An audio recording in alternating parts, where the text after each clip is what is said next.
Okay, I'm going to do a Swift Photoshop bouncy ball tutorial here.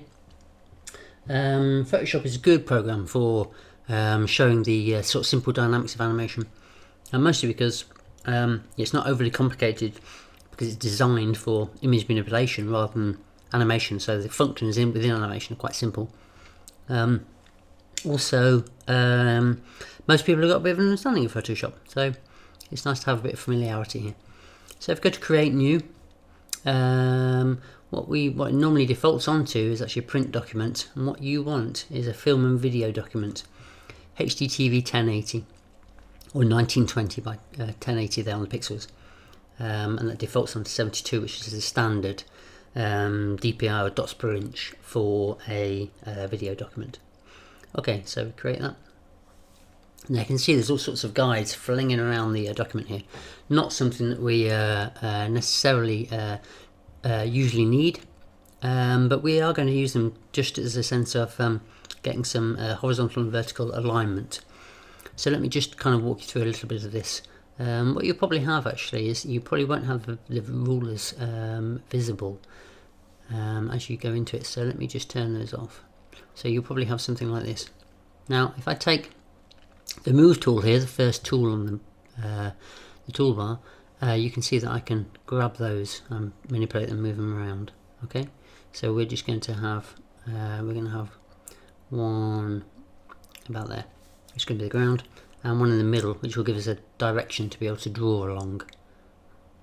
Ooh, pen's doing strange things here. I've got a Wacom tablet, which is a bit easier to draw with. I do recommend that you get yourself a Wacom tablet. They're not particularly expensive, like 40 quid or so.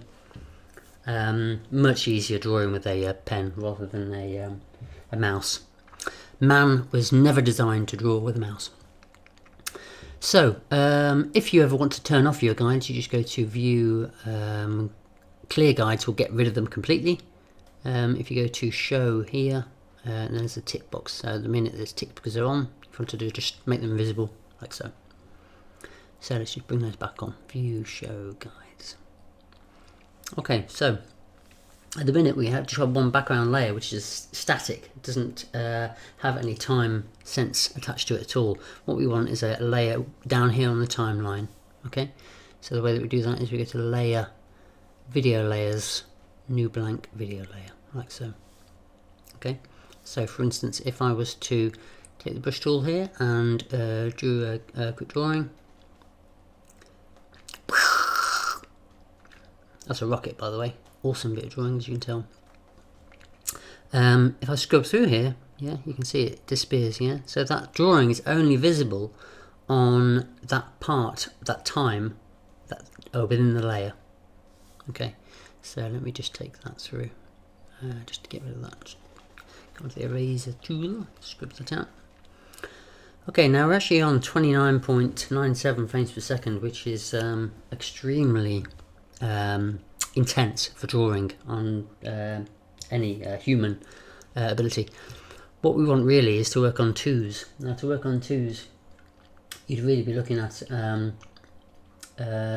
well, let me explain for a second. Usually within animation you're working at I can change this here, set timeline and frame rate. You're normally working at 24 frames per second, and then you would have if you were, for instance, doing a traditional cell drawing, you'd hold that drawing for 2 frames. Now unfortunately Photoshop won't hold the drawing. It will if for instance we were to do a drawing here and then come on a couple of frames, it wouldn't hold it for the next one. Okay, so what we want is, let me just, actually that's a bit disconcerting because you've got 8 frames there, so I'm just going to take this down to 2 seconds, which is going to be the length of our animation. That's there. And I'm just going to make that a bit bigger. So for instance, if on Photoshop we were to draw one here and then go forward 2 frames and draw another one, there'd be a point here where there wouldn't be any drawing at all. Okay, so it kind of like you get a bit of a flicker going on as it scrubs through, which is slightly awkward. Okay. What we really want is to be able to have the drawings visible, but only have 12 drawings per second.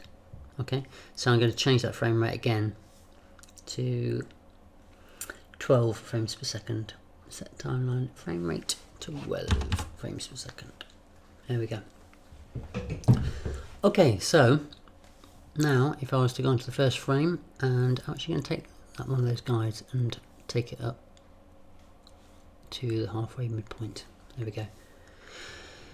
So I've got 2 seconds, 12 frames per second. Okay, so 4, 8, 12, 16, 20, 24. Now, at the 12th point, or the second, or 1 second into the animation, I want it to be at the bottom here, splatting out. Okay, but halfway, I don't want it. I don't want to have a linear look to my animation. I want it to fall slowly and then speed up and then splat, spring back up quick, and then slowly get to the top again, as a ball normally does. When you drop a tennis ball, for instance, it falls down, then it speeds up, and it comes back up to the top, and then it goes slowly, and then it falls down again. So, if I have 12 drawings to that 1 second point, which is going to be the bottom, okay, by the 6th one, which is halfway through, I don't want it to be halfway. I want it to be still up here somewhere. Okay, so let me show you that. If, for instance, I was to draw my first one here, like so. Now, if I click through on the timeline here, now you might not be able to do that. I think by default it doesn't have these on. So, enable timeline shortcut keys. If I was to scroll through now and try to do another drawing on my second frame, first of all, it's quite clunky by doing it with the mouse or a pen there. What I really want is to be able to do it on the keyboard simply and easily, and that is the enable timeline shortcut key. So now I can go, where's that drawing? Okay, really straightforward and easy. If I go through onto my second frame though, unfortunately I can't see my first drawing. Yeah, really awkward to know exactly what's going on. So what you really want is a ghosting of your original drawing. So the way that we do that is we enable onion skins, okay, and that shows me the frame before. Now you can set it so that you can see it 2 frames before, etc, etc, but because we're only working 12 frames per second, the default is fine. Okay, so 1, 2, 3, 4, 5, 6, I want that to be about here. So that's the first one. The second one, let's just drop it a tiny bit.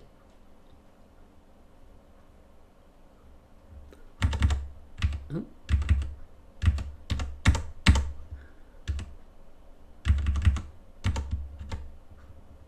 Okay, and this one wants to drop another little bit.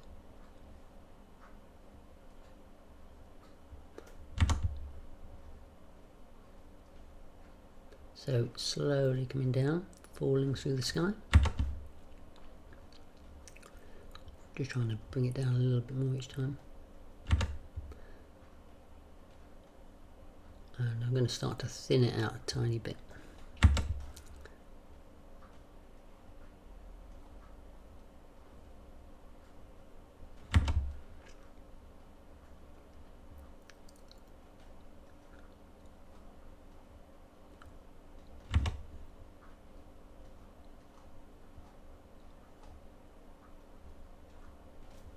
Ooh, hello. Don't want that.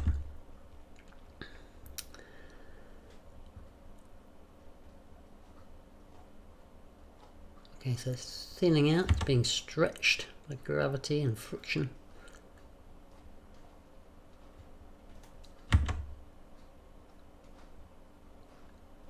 Nice and thin now, and it's going to go splat any second here. That one there is going to be a splat, so let's go boom like that. And the next one I'm actually going to make it really thin. Let's really splat that thing on the ground. Okay, and now it's going to spring back up.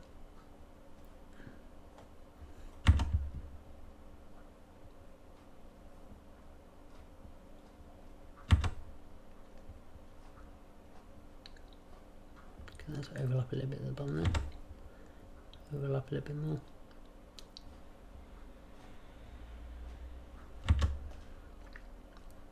Start to fat it out a little bit, overlap a bit.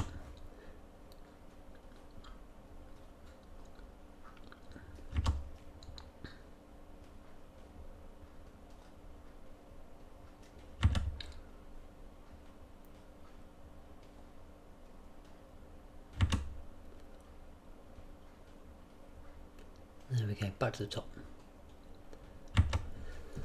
Okay, so let's play that. There we go. Comes down slowly, speeds up a bit, splats. I'm just going to, oh, I can't stop it with my pen. Let's just stop it with my pen, like so.